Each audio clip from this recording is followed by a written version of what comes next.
book by Hugh Cunningham called Leisure in the Industrial Revolution says that Victorians were very serious about having fun. People from the middle class and up enjoyed more activities.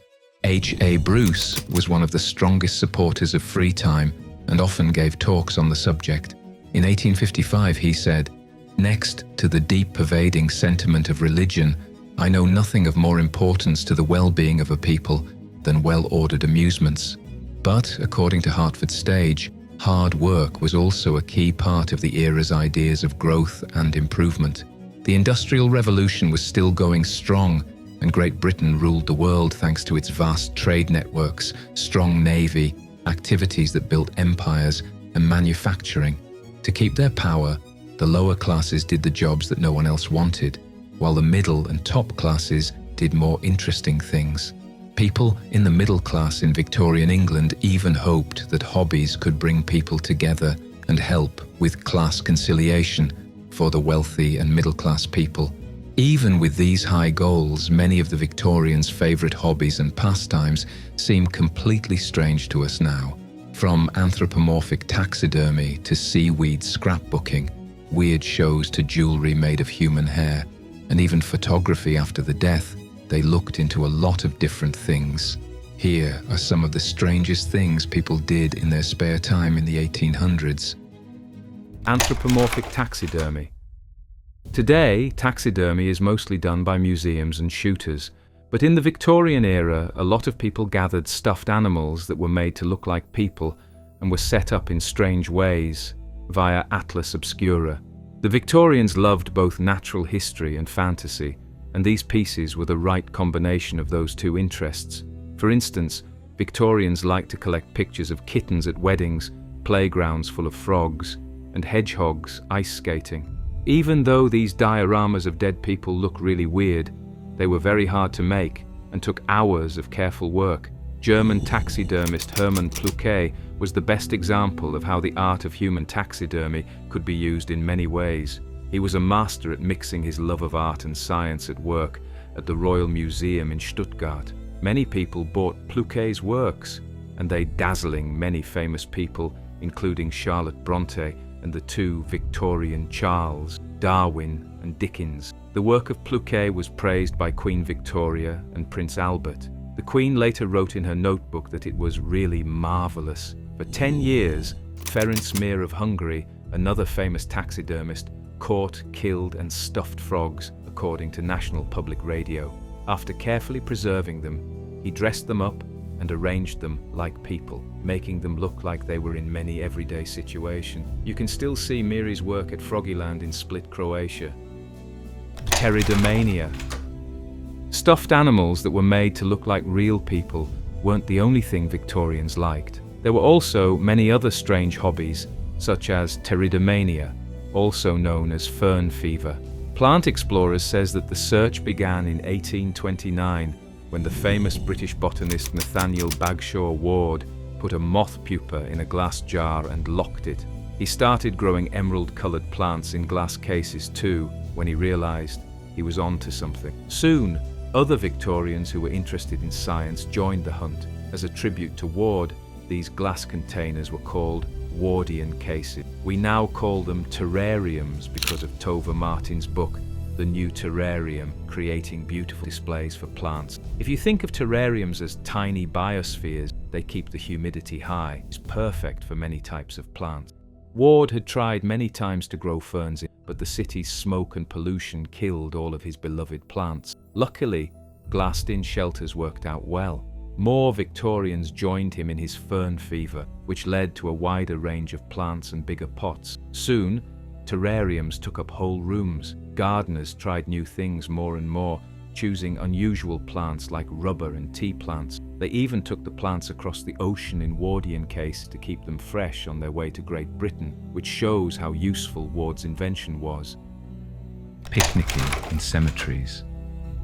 The Atlantic says that in Victorian times, graves were the closest thing many people had to public parks. Before city planning put a lot of emphasis on making green areas easy for everyone to get to, funeral homes often had large lawns and lovely landscaping that made them perfect. It says, from pagans holding silent dinners to Victorians dining al fresco among the gravestones, England's food traditions have long been shaped by death. These customs were also common in the United States, which used to be a British colony. At the height of the cemetery picnic trend, lots of people from all over the UK, from the Midlands to Yorkshire, flocked to the most famous and beautiful cemeteries. By the middle of the 1800s, 500,000 people visited New York's Greenwood Cemetery every year. It was the second most popular place to visit in the state, after Niagara Falls, based on these numbers. Atlas Obscura says that Woodland Cemetery in Dayton, Ohio, was another old-timers' favorite place. Pictures from that time show lots of well-dressed men and women with parasols walking around the grounds.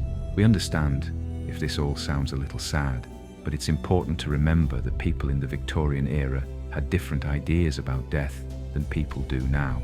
It was always there because of diseases like cholera, dysentery, and yellow fever that spread so easily.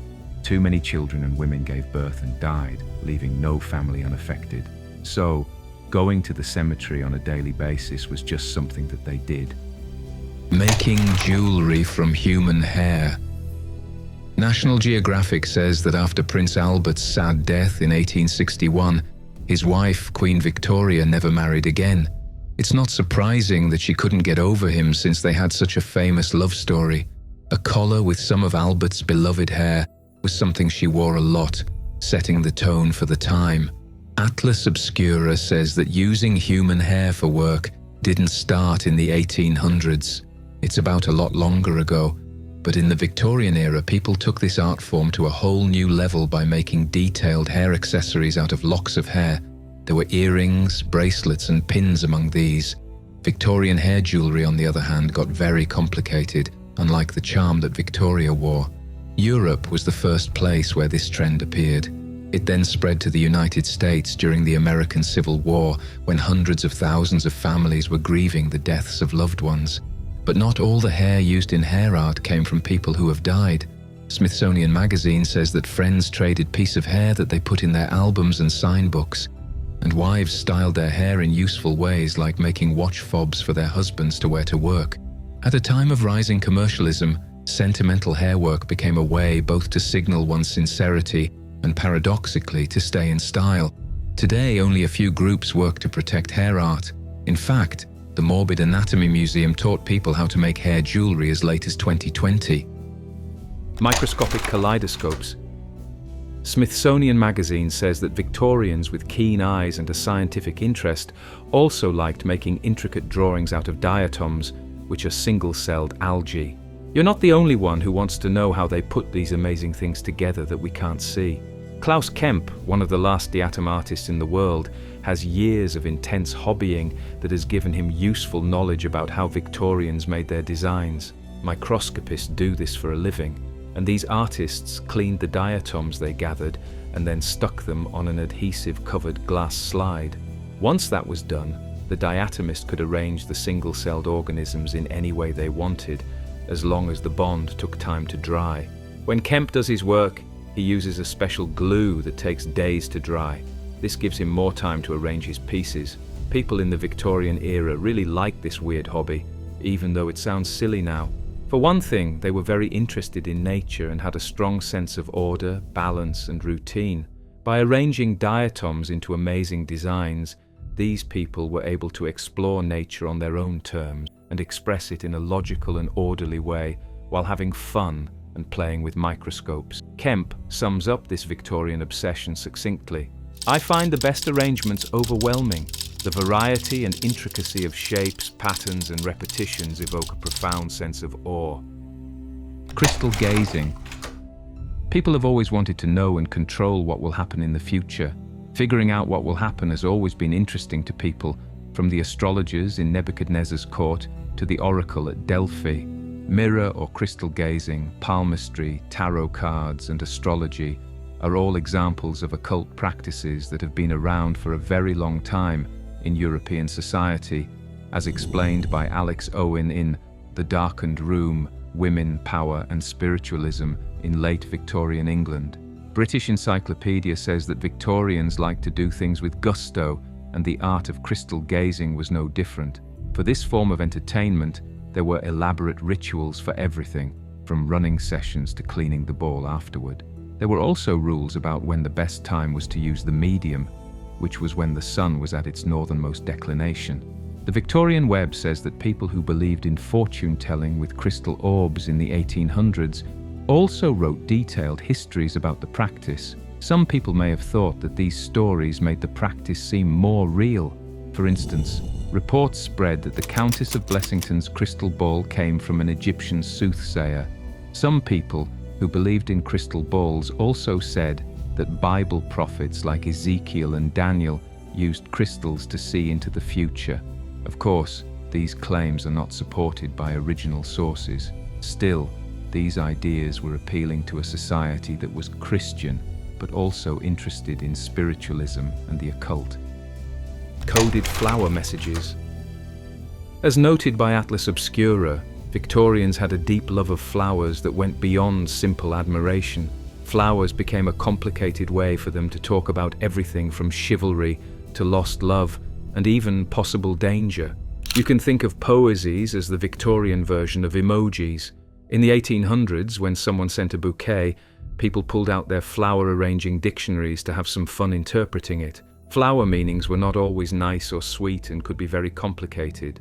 For instance, a group of oleanders sent a message that swift revenge was coming, and groups of hydrangeas, oleanders, delphiniums, and basil sent mean, passive-aggressive messages about how cruel, cocky, and unpleasant the recipient was. Not all flower writing, also known as floriography, was bad. Some arrangements made comments that were positive or even passionate. For instance, white heather, hollyhocks, and lupins wished the person lucky and said they were smart and driven. Victorians spent hours studying flower reference books to learn how to spot different types of flowers just by looking at this. Helped them figure out what the gifts meant. However, some flowers had mysterious meanings that could be seen in more than one way, according to the day's texts. In the 19th century, it was like plausible deniability. Seances. According to the New Yorker, many people's religious views were based on spiritualism while Queen Victoria was in charge of Great Britain. Seances, where people tried to talk to the dead, were very important to this belief system. During the 1800s, spiritualism became more popular, and some historians think that as many as 11 million people called themselves spiritualists. A lot of important people, like Frederick Douglass, Queen Victoria, and Mark Twain, went to at least one ghostly party. The Guardian says that there were a lot of shills in the cause. Margaret Fox, 14, and her sister Kate, Catherine, both from Rochester, New York, said they could talk to the dead through tapping. Soon, famous people like James Fenimore Cooper, William Lloyd Garrison, and Horace Greeley joined their group of magical people. The sisters did, however, finally say they made the whole thing up. But this didn't deter the most loyal members of the spiritualist movement from proselytizing their new faith. Celebs like the author of the Sherlock Holmes mysteries, Sir Arthur Conan Doyle, remained wholeheartedly convinced that communicating with ghosts was not only possible, but an important aspect of the human condition. Some adherents even touted the belief system as the scientific religion, according to Michelle Stacy's The Fasting Girl.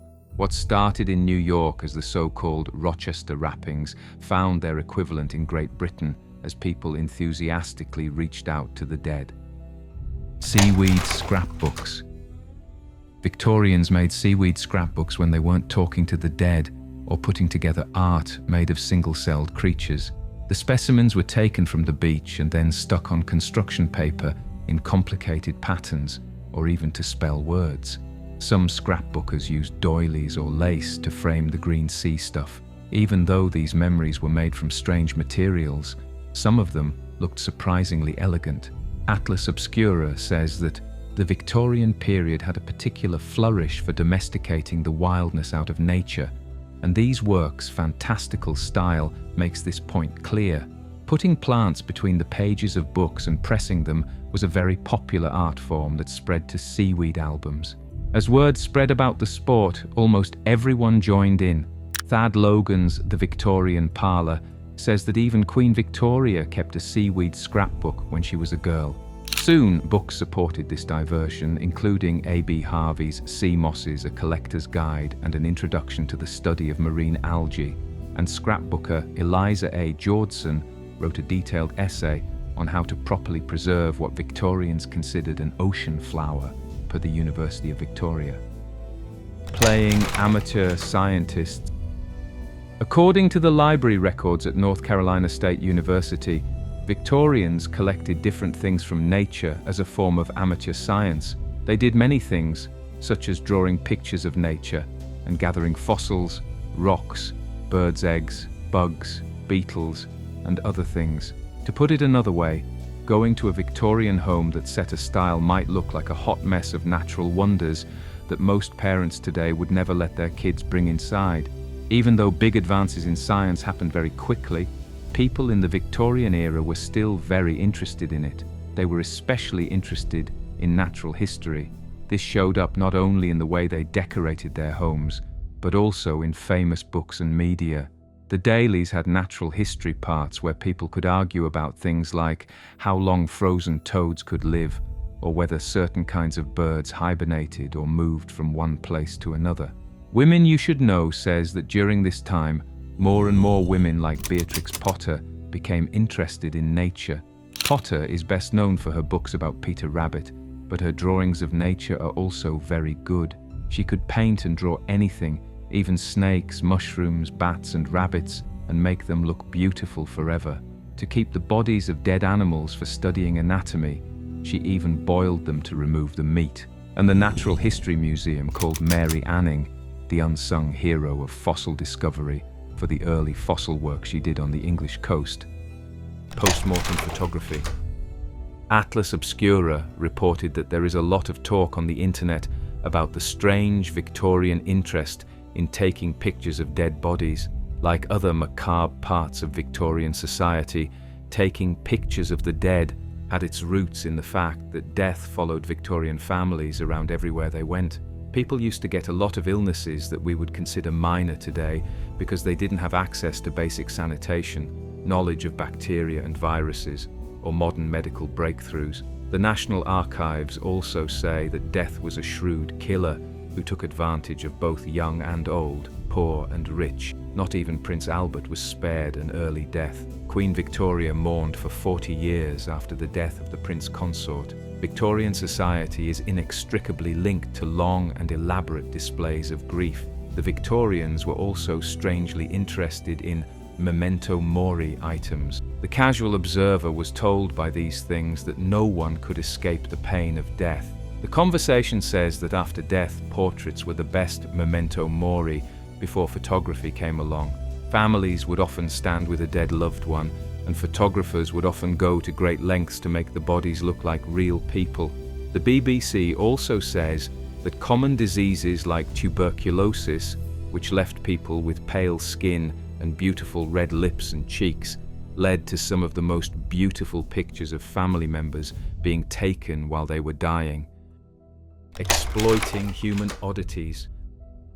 This was how many Victorians spent their weekends, going to the freak show, as History Today reported. A lot of people came to see the women with beards, the conjoined twins, and the people with different medical problems. They may have been best known for Joseph Merrick, also known as the Elephant Man. He wasn't alone though. In the 1880s, Crow, a young girl from Siam who had hypertrichosis, excessive hair growth, was put on show as the missing link. A lot of people came to these events, making the people they came to see into famous people that other people wanted to be like. A modern woman named Greta the Lobster Girl has ectrodactyly, also known as lobster claw syndrome. She says, up until the 1940s, and especially during its Victorian heyday, the sideshow, or freak show, was one of the only sources of gainful employment available to people like me, who had unusual or extreme physical or cognitive disability. But the money they made came at the cost of their humanity, since they had to deal with ridicule from the public every time they were public. Punch magazine called it deformitomania, which means the prevailing taste for deformity. They came up with the word freak in the 1840s, which is short for freak of nature. Like a lot of Victorian things, These shows got mixed up with science over time as amateur natural thinkers tried to figure out what the people in the shows were going through. Some doctors also thought about the best ways to help people like Merrick.